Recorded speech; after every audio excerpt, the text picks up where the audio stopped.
Hello everyone and welcome back to Age of Empires 2. I'm TheNando and today I bring you something quite different.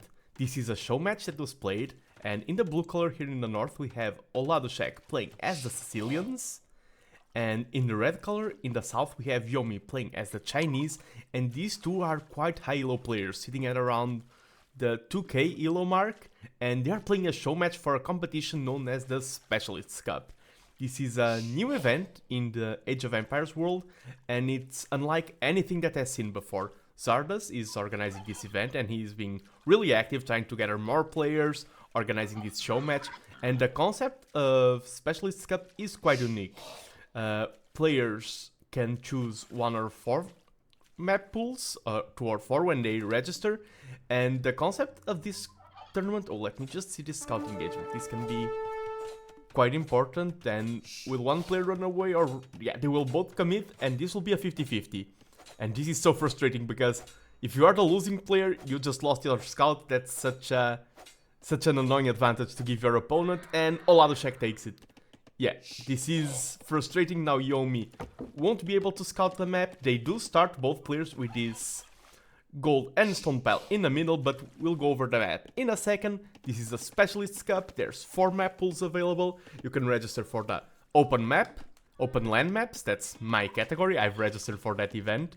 You can register for hybrid maps, which we are seeing a show match of. You can go for closed maps or pure water maps. And this is a very interesting event, and I'm looking forward to see how they go. And this is my first time covering it here on the channel as a caster in the video format. And this map, El Dorado, has, of course, they've decided to play a hybrid map show match. This has land and water elements. The water, you have a lot of fish here on the outside. Your TCs start with a little bit of fish surrounding it that you can gather with the villagers. And it's El Dorado, it's a reference to the gold style of maps that we have on the game. Because, like Gold Pit and that style of maps, the center is key. We have a lot of resources here. Players start with this area revealed, and they have vision over it at any point. And this map is very limited for starting resources. You only have 1600 stone and gold, and Yomi's gold is here safe in the back, while Oladushek's gold is forward. So the 9 gold is a very powerful win condition in this game, and if one of these players moves forward in Feudal Age, usually you see Castle Age is the stage of the game where people fight over the center, but players can move forward already in Feudal Age just to deny that gold. And talking about Civ matchups, we have the Chinese being played against the Sicilians, and Chinese are one of the staples of the game, one of the strongest civs. They have a peculiar start. They start with more villagers but less food. But in the hands of a high elo player, and especially supported by this fishing eco, you can quickly gather food to gain more villagers, so that's why we see some idle TC time from Yomi. But Yomi also has the eco lead. I think Yomi's dock was up first, so even getting more fishing ships. And the Chinese are good at, if their start goes unpunished, they start with this small advantage. A small advantage that snowballs quite quickly, and they can start running away with the game based on their eco bonus alone. Besides that, they're one of the most versatile civs of the game. They are very adaptable. They have a very complete tech tree and can switch between different comps very easily because of the cheaper techs. We do see a lot of scout or knight play. We do see usually the number 1 opening for the Chinese is the archer opening. They are often regarded as an archer civ, and they do have the Chukunu to support that.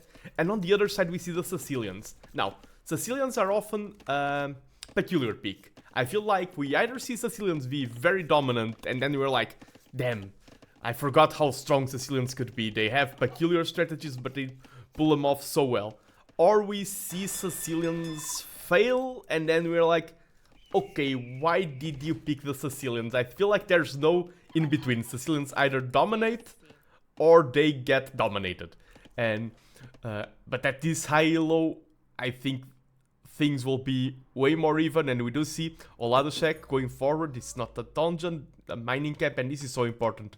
As the Sicilians, you want access to stone to drop more dungeons, and you are securing your gold, and Yomi knows about this. Even though Yomi lost the early scout, and we do see the difference in scouting, it's huge.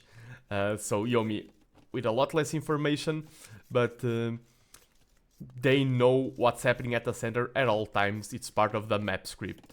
We do see some barracks being added for Yomi, no military production from Oladushek yet, and I do wonder, will the first military production be a donjon? And it is a donjon, here securing this center position. And yeah, the center is super important. There's only a little bit of gold on your starting base, and how do you kick Oladushek out of this now? We do see some archer play, the typical opening from the Chinese. Will Oladushek spot the archery range? No, not yet, at least. And this villager probably has some plans. We do see one dog from Yomi, one dog from Oladushek, and that's the thing about playing different map pools. This is a hybrid map pool, and while in open maps my style aggression is rewarded, you need to secure map control real quick, try to make your opponent's eco a mess. Hybrid maps are very strategic. You need to decide how much do I commit to water, how much do I commit to land, and we do see Oladushek adding a dock here, probably to contest Yomi's ship, because if you... the win condition is winning online. You win online, you win the game. But if one player loses completely on water, the other player will start gaining a snowballing advantage. That's why we see so many hybrid maps in tournaments. They really expand the possibilities, the way the games can be played. The player can be losing on water and you can be losing on land and use the water to bounce back into the game. We do see a second donjon, more aggressive one going up, and sergeants being added to... archers do counter the sergeants, but they are so strong at this early stage with no upgrades on either side, and just one sergeant can be pretty annoying. We see the archery range is up for Oladushek, he's adding some skirms, and he added some fire ships. And Yomi only adding the fire ship now, and since this dog is in Yomi's face, reinforcements will arrive pretty quickly for Oladushek, and he's gaining water control. The sergeant here being annoying, and this is expanding on the lead that you gain early game from the 9-det scouting, the 9-det vision.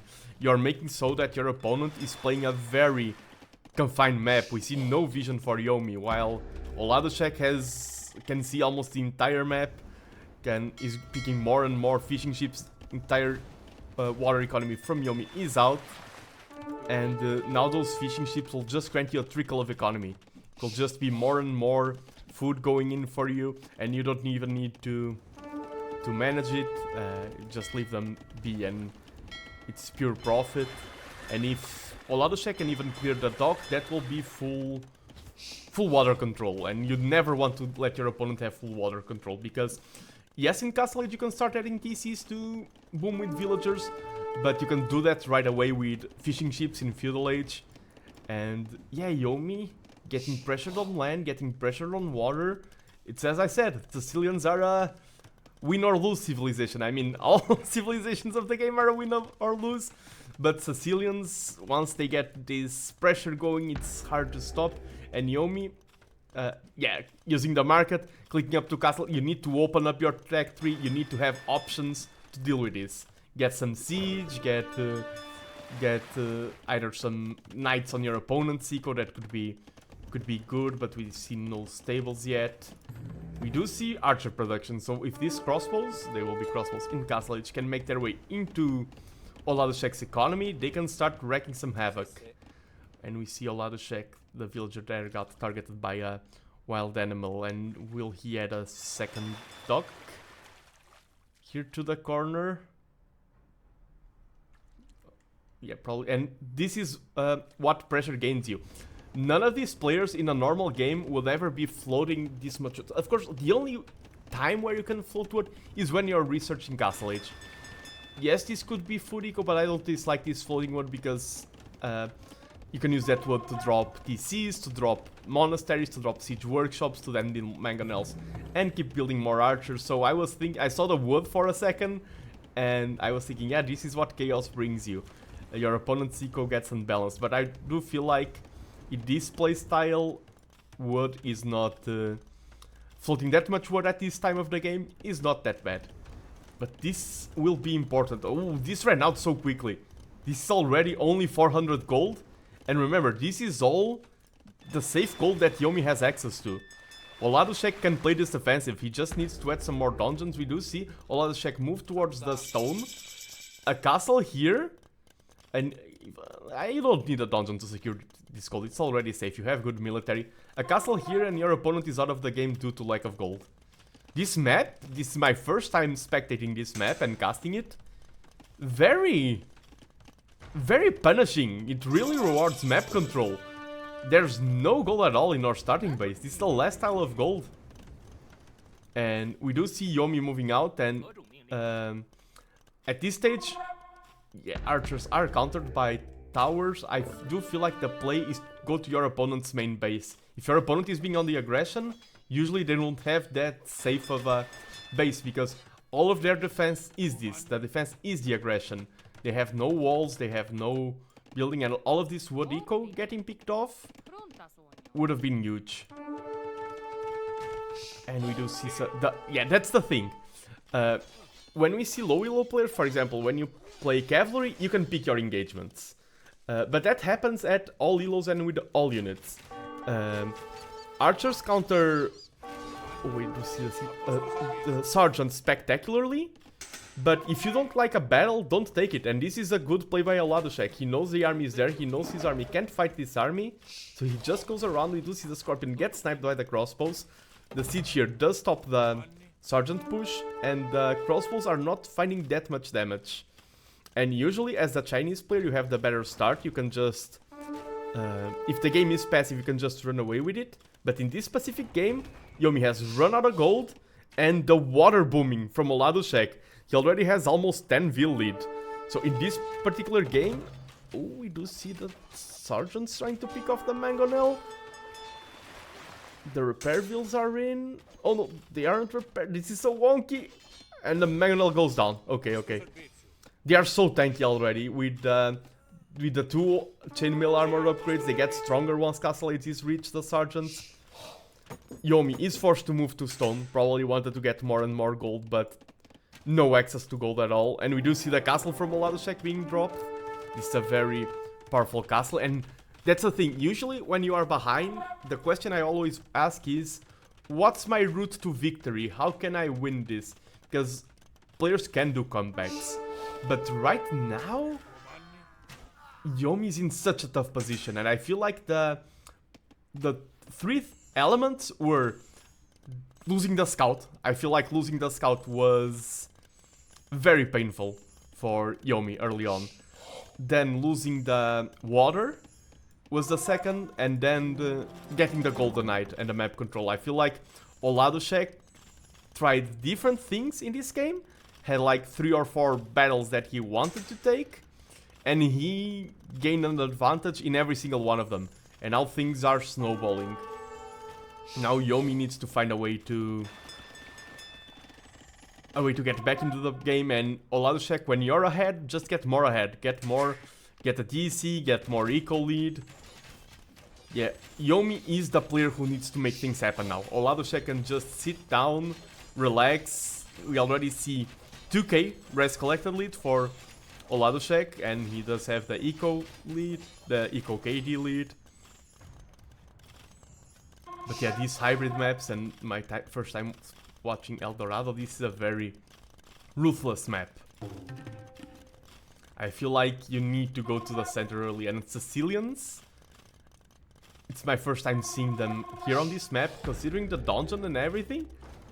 I'm feeling that Sicilians are a top tier civ in this map already. Of course, you can't judge a trend by a match alone. We do see some monks trying to convert the sergeants. The mangonel would try to deny this castle, but I feel like, yeah, it's too far away. The time you will take to get the mangonel there will be the time for the castle to get up, and then you'll just get sniped. You do see a defensive dungeon being added. And yeah, once again, Oladushek, the opponent, creates strong venues, and Oladushek just chooses to go around them. And Yomi has quite a bit of eco on this side, so this can get pressured soon. This castle will go up. Some villagers get targeted by the dungeon, but the castle goes up, and now these rams are having a bad time with the pathing, I believe. The TC is getting pressured. Oh, the sergeants found this eco here. I feel like this will be GG quite soon. Yeah, GG is called, okay. Yeah, very well played by both of them, and of course this is a Specialist Cup, this is a show match, a best of 3, and Oladushek takes the first win. I feel like Oladushek knows this map, knows the style, and executed a strategy down to a T. Yomi probably thinking of more of a standard game, and could get strong, but Oladushek gained all of the small engagements. He gained the center, he gained the water, and then he denied the vision. This was Yomi's vision throughout the entire game, and we do need to think about that early scout battle here, that 50-50. If Yomi has the scout, if Yomi knows where Oladushek's eco is, how vulnerable it is, if those crossbows had more information once they headed out into the field, then suddenly, how would this game go? It's such a small moment that dictates so much, but yeah, then we had the pressure in the front, pressure with the fire galleys. The dock being added here was also a really nice play from Oladushek, and we have two very strong players on our hand, but Oladushek did win this first match. Once again, this is a Specialist Cup, registrations are open. I will leave the link to the Discord of the event in a pinned comment down below. I'm TheNando, remember to leave a like if you enjoyed the video, subscribe if you want to see more, and I hope to see you very soon. I completely pondered this outro. See ya, everyone.